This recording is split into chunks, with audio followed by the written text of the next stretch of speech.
মাননীয় স্পিকার,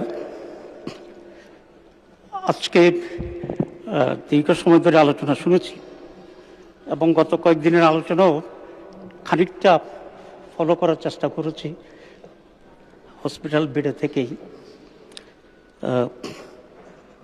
আমার কাছে একটা বিষয় মনে হচ্ছিল আজকের আলোচনা শুনে যে আজকে যারা সরকারি দলের বেঞ্চে আছেন তারা বোধহয় আওয়ামী লীগ থেকে, আর আমরা এদিকে যারা আছি তারা বোধহয় জামাত বিএনপি সংসদ সদস্য। কারণ হচ্ছে আওয়ামী লীগ যখন ক্ষমতায় ছিল, আমরা বিরোধী দলে ছিলাম, তখন আওয়ামী লীগ যে ভাষায়, যে ভঙ্গিতে, যে স্পিরিটে জামাত যে বিষয়ে জামাতের বিরুদ্ধে বলতো এবং কন্ডেম করতো, ঠিক আজকে সরকারি দলের ওই সাইড থেকে একই ধরনের আচরণ আমরা লক্ষ্য করছি। দীর্ঘ সংগ্রাম, আন্দোলন, জীবনদানের কথা তো এখানে সকলেই বলছেন বারবার, এবং এটাই সত্য ছিল যে অনেক জীবন রক্তের বিনিময়ে আজকের এই অবস্থা আমরা আসতে পেরেছি।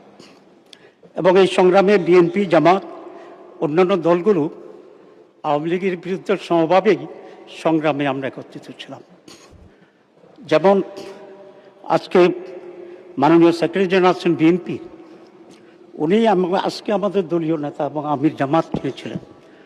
তারা সকলে অনেক সময় গোপনে একই গাড়িতে চড়ে ঘুরে ঘুরে আওয়ামী লীগ বিরোধী আন্দোলনে কর্মকৌশল ঠিক করেছিলেন এবং প্রোগ্রাম ঠিক করেছিলেন। কিন্তু আজকে এটা মনে হচ্ছে যে আমরা বোধহয় সবসময় এক পক্ষে ছিলাম এবং অপর পক্ষে আপনারা ছিলেন, এবং অত্যন্ত উত্তপ্ত একটা সংসদীয় অবস্থা আমরা এখানে দেখতে পাচ্ছি।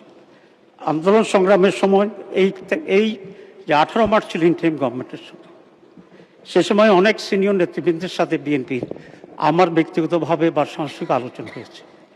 আমরা সকলে তখন বলছি যে আমরা এই সংগ্রামের মাধ্যমে আওয়ামী লীগের এই পতনের পর যে রাজনীতি হবে, যে সংস্কৃতি হবে, যে পার্লামেন্ট হবে, যে দেশ শাসন হবে, আমরা সকলে মিলে একটা সুশাসন দেওয়ার জন্যে আমরা কাজ করব। এই পর্যন্ত কিন্তু আমরা পুরোপুরি ঐক্যমতে ছিলাম। কিন্তু নির্বাচনের পরে, সরকার গঠনের পরে আমরা একটি ভিন্ন চিত্র আবার দেখতে পাচ্ছি, যেটা এই জাতিকে হতাশ করবে, আমাদেরকেও রিয়েলি একটা পর্যায়ে সে হতাশ করবে। কারণ আমরা যেটা দেওয়ার কথা ছিল, যেটা আমরা দিতে পারবো বা দিতে পারতাম, সকলে মিলে আন্ডারস্ট্যান্ডিংয়ের মাধ্যমে একটা ভালো পরিবেশে এরকম একটা হোস্টাইল এনভায়রনমেন্ট যদি তৈরি হয় দিক, তাহলে সেটা দেওয়া কিন্তু সহজ হবে না। এবং সেরকম একটা ফ্রাজাইল পরিস্থিতিতে দেশের মানুষ যেটা এক্সপেক্ট করে যে qualitative change in politics, qualitative change in the parliament, এবং qualitative change in our attitude and mentality, এটা অর্জন করতে হলে অনেক সদস্য সরকারি বেঞ্চরা বলেছেন ধৈর্য সহকারে আমাদের এগোতে হবে। আমি এটার সাথে একমত। কিন্তু কথাটা হচ্ছে এই, শুধু পার্লামেন্টে বক্তৃতা দিয়ে এটা অর্জন করা যাবে না। এই জন্য সত্যিকারভাবেই আমাদের মনের পরিবর্তন এবং আমাদের অ্যাটিটিউডের পরিবর্তন দরকার। মাননীয় স্পিকার, আজকে অনেক ওনারা বলেছেন 2/3 পেয়েছেন ওনারা, সোকে নির্বাচন নিয়ে যদিও অনেক কথা আছে, কিন্তু তারপরেও আমাদের মহান নেতা আমির জামাত এই রেজাল্টকে উইথ সাম রিজার্ভেশন, ক্রিটিসিজম, আমরা কিন্তু অ্যাকসেপ্ট করে নিয়েছি। আমরা এখানে অন্যান্য যে ট্রেডিশনগুলো ছিল, আগে কিছু হইলেই মানি না, আসবো না, গণ্ডগোল হচ্ছে, সেটা কিন্তু আমরা করিনি। আমরা করিনি এই জন্যেই যে নেশনের প্রতি আমাদের যে দায়বদ্ধতা আছে, এই জাতির প্রতি যে আমাদের কমিটমেন্ট আছে, সেই দায়বদ্ধতা এবং কমিটমেন্টকে পূরণ করতে হলে পারস্পরিক ঝগড়াঝাটিতে সময় ব্যয় করলে এটা হবে না। বরং সেটা না হয়ে পুরো সময়টাই যদি, পুরো কনসেন্ট্রেশনটাই যদি আমরা দেশ গড়ার জন্য, মানুষের কল্যাণের জন্যে, সুস্থ রাজনীতির জন্যে আমরা করি, তাহলে সেটাই আমাদের অর্জনকে একটা রিমার্কেবল হিস্টোরিক্যাল পর্যায়ে যাবে বলে আমি বিশ্বাস করি। মাননীয় স্পিকার, 2/3 মেজরিটি কখনোই খুব সুখকর রেজাল্ট দেয়নি অনেক জায়গাতেই, এবং আজকে আলোচনার যে জোর, সেটা 2/3 মেজরিটির যে টেম্পারামেন্টটাই আমার কাছে মনে হয়েছে।